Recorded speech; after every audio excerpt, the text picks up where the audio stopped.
Beautification Awards are awards that we give to homeowners who go out of their way to make their properties beautiful. And we, as a committee, go out after they've been nominated by themselves or by someone within the community and look at their gardens and decide who we believe are worthy of the award.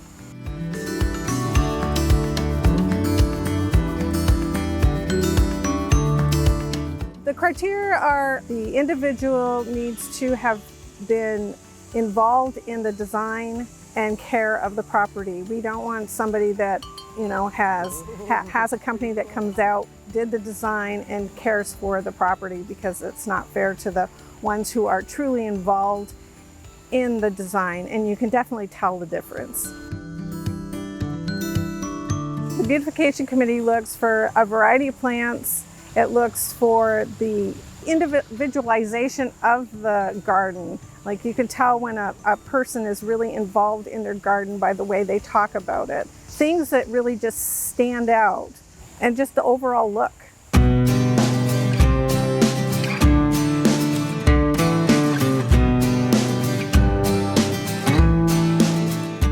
I was really happy to find out. I was actually in Florida on vacation with my family, and so they all heard it at the same time that I did, and that made it even more special.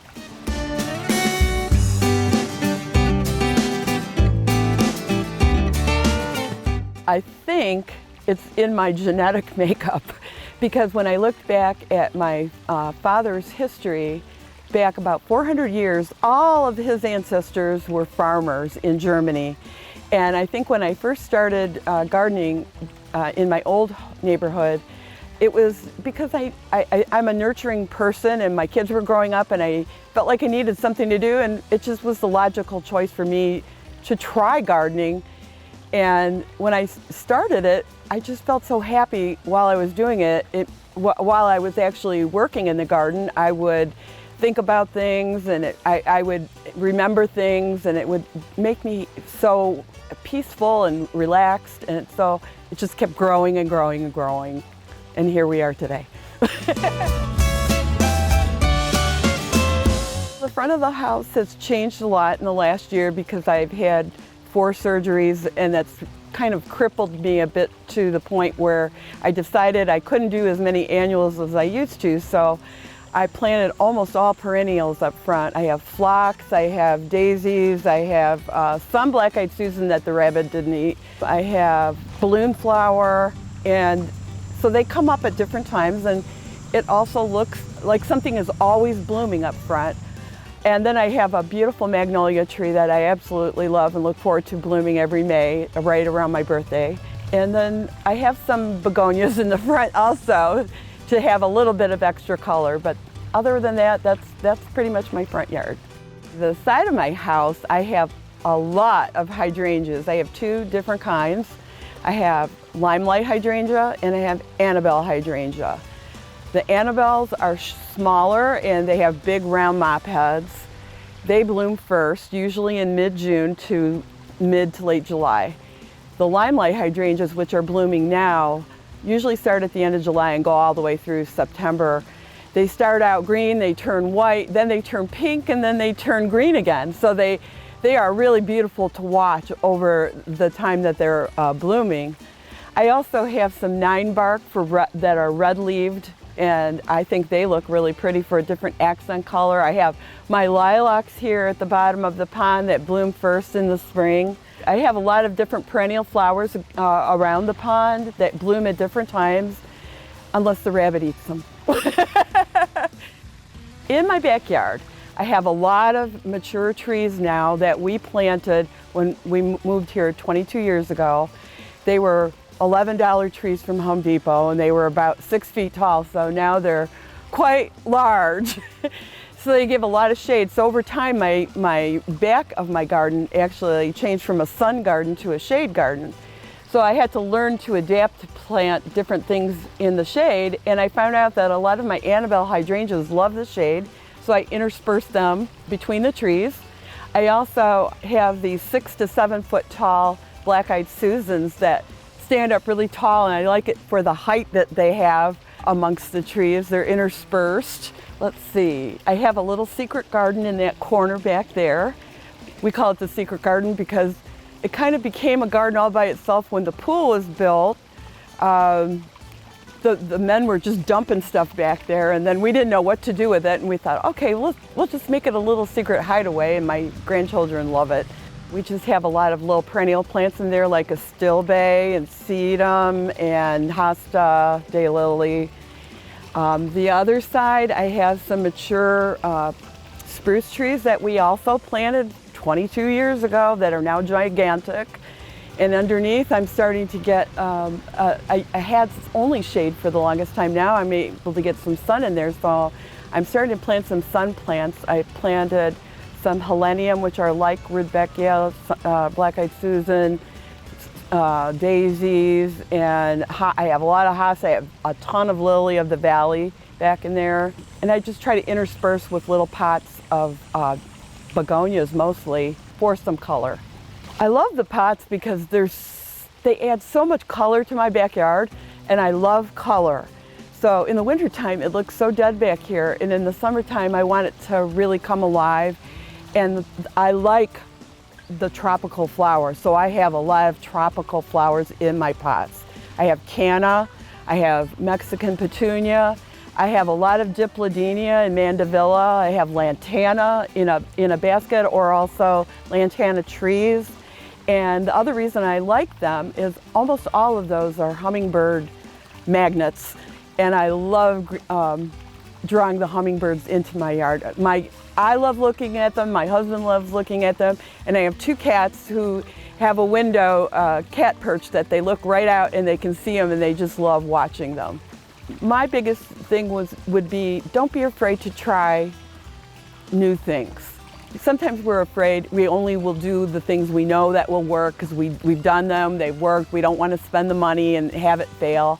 But sometimes having something fail teaches you a lot of things that you may not have known, especially about your ground or the sunlight or the pests, whatever it is.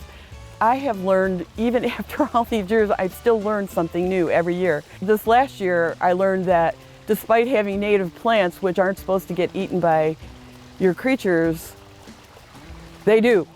Because my black-eyed Susans were eaten by rabbits last year, and they're not supposed to be eaten by rabbits, but they were. So that's not going to stop me from planting them, but it's something new I learned. So I'm not afraid to try new things anymore like I was in the beginning, and I'm really glad because I've had some of the best things happen after I've tried something.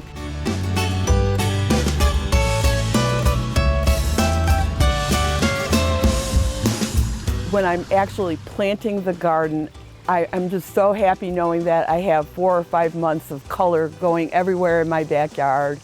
I especially love knowing that when I plant these flowers that the hummingbirds are going to be coming in. A lot of different birds come in. We have a lot of wildlife in our yard because of the flowers.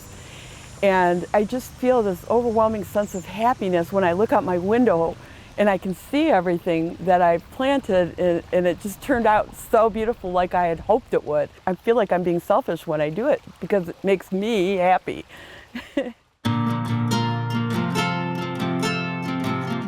When I received the Beautification Award, I was very surprised, happily surprised. I know we have a nice yard, but we were against 19 people. So yeah, we were pretty excited about that, receiving that award.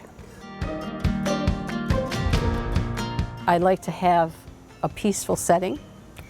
We entertain a lot, so it's nice to entertain. I like to have plants and flowers that bloom at different times of the summer and fall, so that we can always have something blooming. Just basically to have a peaceful, serene setting. In the front yard, we plant, I like the tropical hibiscus because they bloom and they are a showcase. And then I also like to have a theme of flowers, the colors, and it changes year to year. I could do orange and pink one year, and I can do red and white one year. And basically that's what I like to do, is just to be able to have, from the street point of view, that it's appealing, so a curb appeal. In my front yard I plant perennials, And then I also plant annuals because you can't produce a neat, in my opinion, a neat backdrop with perennials all the time. So I add annuals to make that look exactly like what I'm trying to achieve, a neat appearance. So as you leave the front yard and come into the backyard, what I try to achieve at this point is, again, basically annuals and perennials. I have more perennials in the backyard, and the reason I like the perennials is because of the fact that it helps the bees and the butterflies, and I enjoy hummingbirds. So I try to achieve those plantings that would attract them. And then I also did a sunflower this year for the first time. And the reason I did that is because the bees and then the birds eat the seeds. So it's all environmental that helps nature. And I have a fairy garden, which is fun for my granddaughter. And then we also went ahead and had some more unique plants that I have. One that smells like popcorn, which is interesting. Rub the plant, the leaf. Now smell. Smell your hand. Smell popcorn? No. So that's kind of interesting. I try to get some plants that are a little more unique. And of course, I like to do a lot of statues and pieces of art that I place strategically throughout the backyard. And again, it's just for appeal. The grasses are easy and convenient. It creates a privacy. Arborvitaes also create a nice privacy. And the grasses are just a nice addition, and they're easy to grow. Some of the things that I've learned after I plant my perennials, I don't always like them. So I do pull them out because they're not blooming the way I'd like them to do, or they're overtaking too much. And I like to keep my garden neat, probably just more neat and contained. I do a lot of pots as well, when those are of course annuals, and they just add and they fill space up on the patio itself. What I personally get from this is the uniqueness of some of the plants that I acquire. Ooh, see how closed up? Plant that's called a sensitive plant. When you touch it, the leaves coil back. And what I do enjoy is I enjoy the serenity of it all. And it's peaceful. Bees? And you hear the birds, and you can watch the hummingbirds. And it's just, our summers are short, so you just have to really enjoy them. And whatever it takes, that's what you have to do. When I thought I won the Beautification Award, my reaction was excited because I do work hard on the yard and it's fun, and I love it. The front yard is mainly annuals, and that is the sun area. That's my sun area because the back is shade. I go with all different types of annuals, tall, short, flowers. It's very pretty. It's a lot of color in the front yard. So when I come from the front of the house, the side of the house, and into the backyard, you're walking down a lot of stops. And it's just really enchanting, really a beautiful place to look at. I've got a gazebo as well that we sit in all the time, every day. So I just love walking into the backyard because no one knows it's here, and then all of a sudden they walk down and they're impressed, very impressed. What I do have back here is a lot of different greens, a lot of light green, dark green, so different colors, different textures, because that what works with a shade garden. In the fall, we have the deer that come, actually starting in August, and I let them enjoy themselves, like mid-August, end August. I'm cutting everything down in the fall anyway, so I just let them enjoy my garden. The reason I love my garden so much in the spring is because when I cut everything down in the winter, in the fall, winter, there is like nothing there. You see nothing. So it's like utopia in the spring when things come up. You do have to wonder what's coming up and what might not make it through the winter, but It's amazing. It's just amazing. It's like a utopia. The things that I've learned along the way is I do have to spray at the beginning of the season for the animals, for little slugs, stuff like that. But my garden really is not a high maintenance garden. I cut everything down in the fall, everything comes up in the spring, and pick a few weeds here and there. I'll use the preen and water, just a lot of water. That's it. The love of my gardening stemmed from my grandmother and my aunt. Some of my neighbors helped me also start my garden. Personally, what I get from my garden is gratification and relaxation. I would say those are the two main words.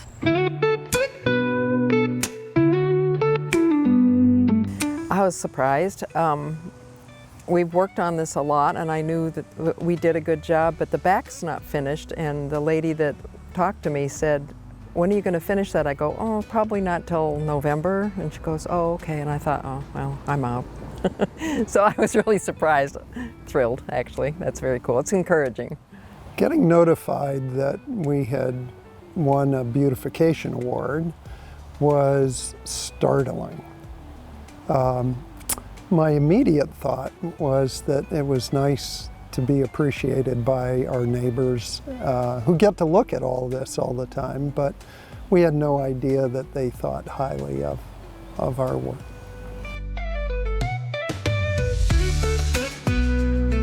My inspiration for the actual gardens was a variety of plants, different leaves, height, so it was, you know, high, medium, low, which I think I succeeded mostly in, but also color, so that the colors go together. I'm an artist, and that design is a big part of my world.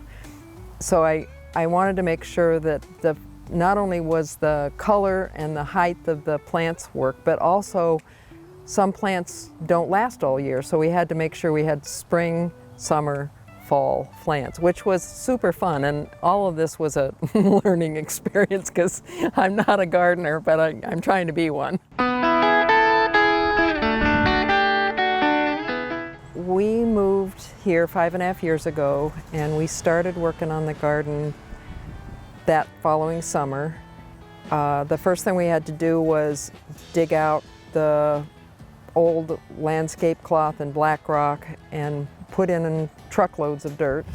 Of course, I'm more of an engineer brain. I kind of follow Georgia. She has the aesthetic design sense. She has the vision.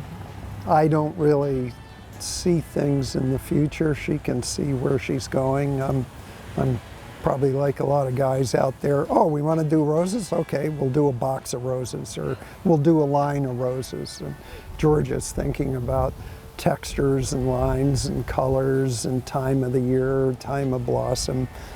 We're still in that learning phase in terms of this yard, what works where.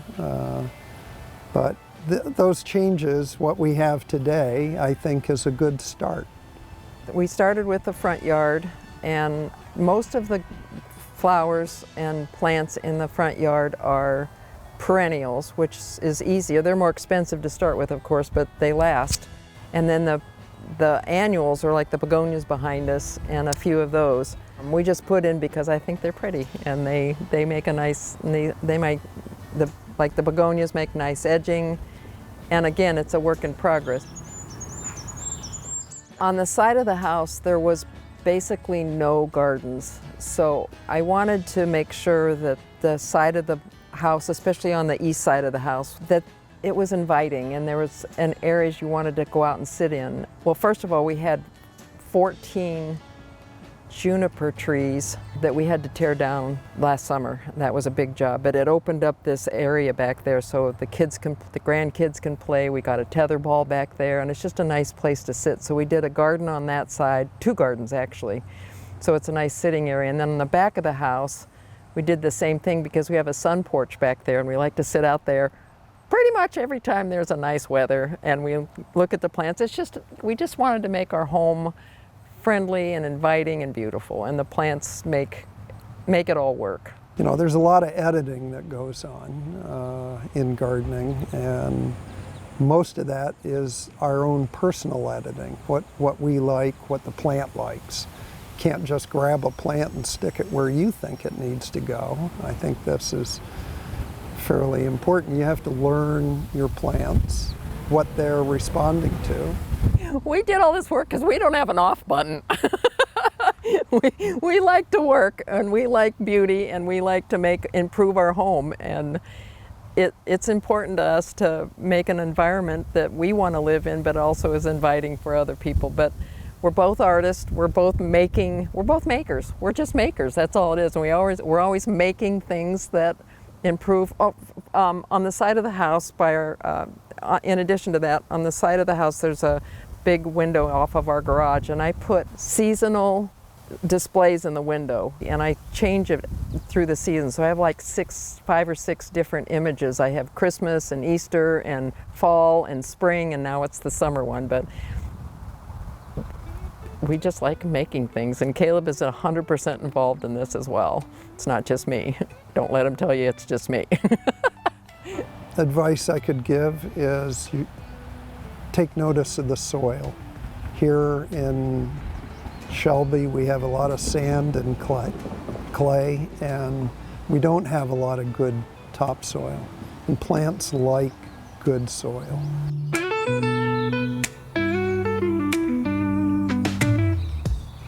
We love to garden, and there's a couple reasons for that. 1, we get to be outdoors.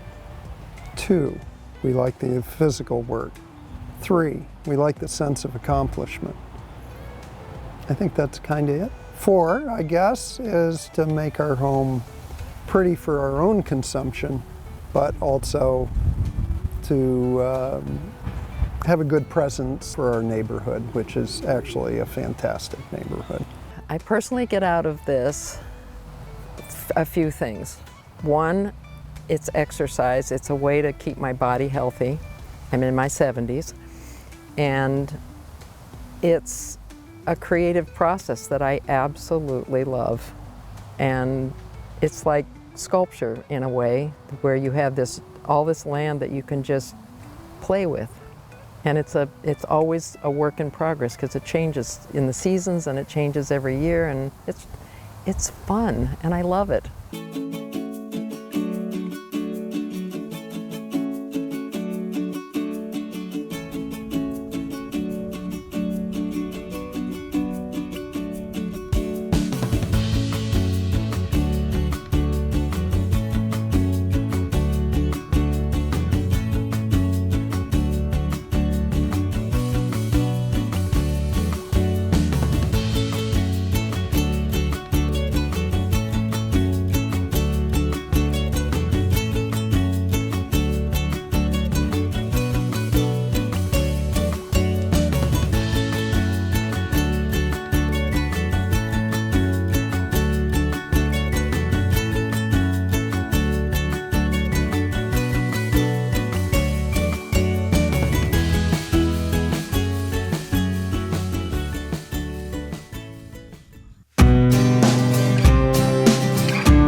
Well, like any hobby, it's just enjoyable. I love to do it. It keeps you busy. You can't sit inside all day, so nice to be outside, do some work, and it's always appreciative when a neighbor walks by or someone walks by and says, "Oh, I like your flowers. It looks nice."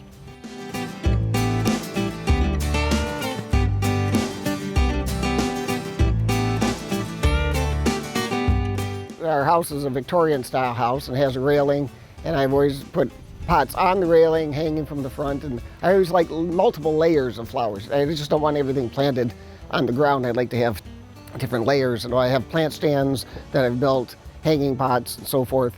My favorite flowers are the dragon wing begonias. Easiest plant to grow, just have to water them. In the front I have a lot of petunias, the bubblegum petunias. Those, I love those. They just get very large. You don't have to pick off the old flowers. They just grow all summer and bloom all summer. They're just the easiest, along with the dragon wings, to grow. And I've got mainly annuals. I do have a lot of hostas, but not many perennials. Most of this all has to be taken up every year and replanted every year. So that's basically what I have, is a lot of annuals and try to have a lot of color. Well, the side of the house, I have, again, more of the bubblegum petunias, plant stands that I've built out of 2x4s and wire baskets. And along with that, I have several plants. Many of the plants that I have around the garden are all in pots, buried, because I have a lot of sand. And I can't keep the stuff watered. So I found the last couple of years, if I'll take like sun patience. I have several sun patience along the side. They're actually in pots, buried. And I can water them a lot easier than it being in just that sandy soil that I have. So along with the plant stands, the sun patience, I have some plants called the snow on the mountain that seed themselves, which are nice. You don't have to buy them. It's cheaper. Most of the stuff, like I said, is annuals. I do have cannas that have to be dug up every year, the bulbs, and replanted each year, but that's not too hard to do. Okay, well, the backyard, very similar to the front yard, a lot of the bubblegum petunias. I also have a lot of the sun patience. I've got a little garden with several tomato plants, cucumber plants. I just enjoy having, again, layers of color. So like I have a wagon back there. I've got, and the other thing I have in the garden are a lot of, I call them garden art. I have street signs. I have a Woodward Avenue street sign over there. I've got antique pumps. I got an antique bell, several lightning rods from off old barns. So I like to have not just flowers, but extra things to look at that are, I think, attractive. The thing that I've learned is I'm trying to do things easier, because as you get older, the ground gets lower. And I've been having back issues and so forth. So try to not do things that are too difficult. That's why I'm doing a lot more of these pots. It's easier, I think it's easier to take care of that way. And along with that, it may not look like it, but I'm not buying as much as I used to. And that means I only planted 40-some plants of flowers this year. So it's not that as much as I've had in the past. And I plant 10 plants up at the corner of our subdivision, so keeps me busy. What it feels like to be recognized again is 30 years ago when I was doing this, my kids were just little kids. I remember going to the award ceremony and they're holding their hands, they're holding my finger to go in. Now, both of my kids are pregnant, they're having their own kids. So things have changed tremendously. I'm just very proud that I'm being recognized again. I have been in that Hall of Fame, and I still have my rock that I got with the Hall of Fame award on it. So I was very proud of it. It's actually in the front yard right now. So I'm very proud of it. It's just nice to know after 30 years, I'm still able to do it, and it's still looking nice, and people appreciate it.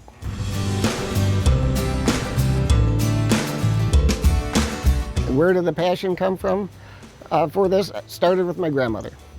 I think it might have been 4th grade. I remember we had to do a school science project, and she took a half-gallon of cardboard carton, cut it long ways, and put dirt in it and put marigold seeds in it.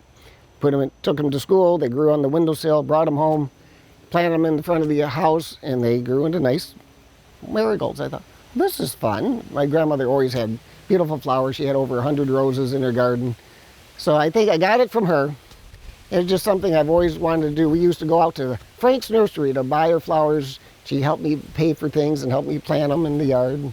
So it started when I was just a kid. I had a big garden when I was growing up when I was a kid, and just have continued ever since then.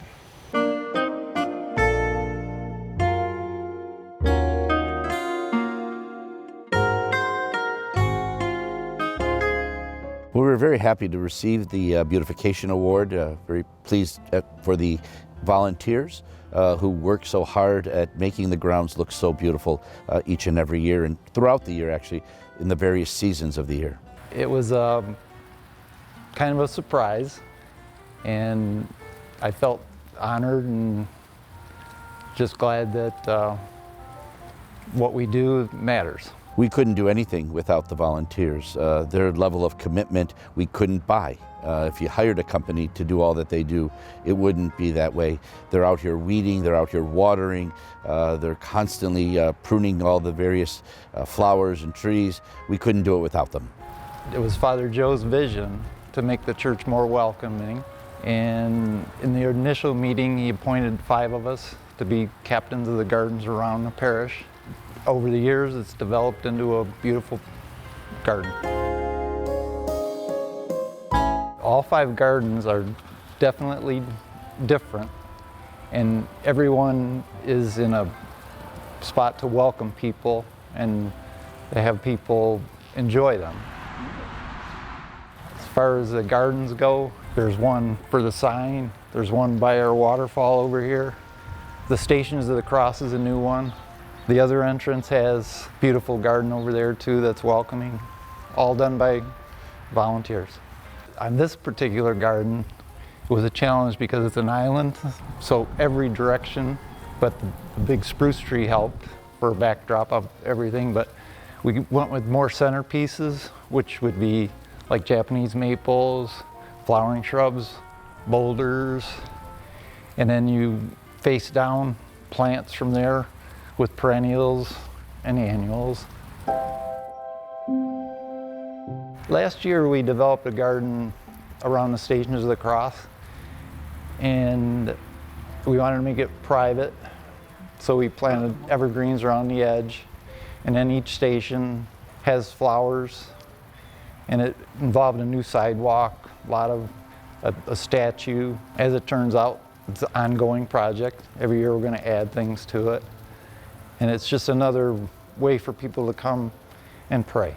Well, there's 2 things I think that really benefit us as a community with the beautification of the grounds. 1, I think it's welcoming to everybody, and 2, it just enhances the total feel of the whole neighborhood. People want to see beautiful things. They want to see the flowers.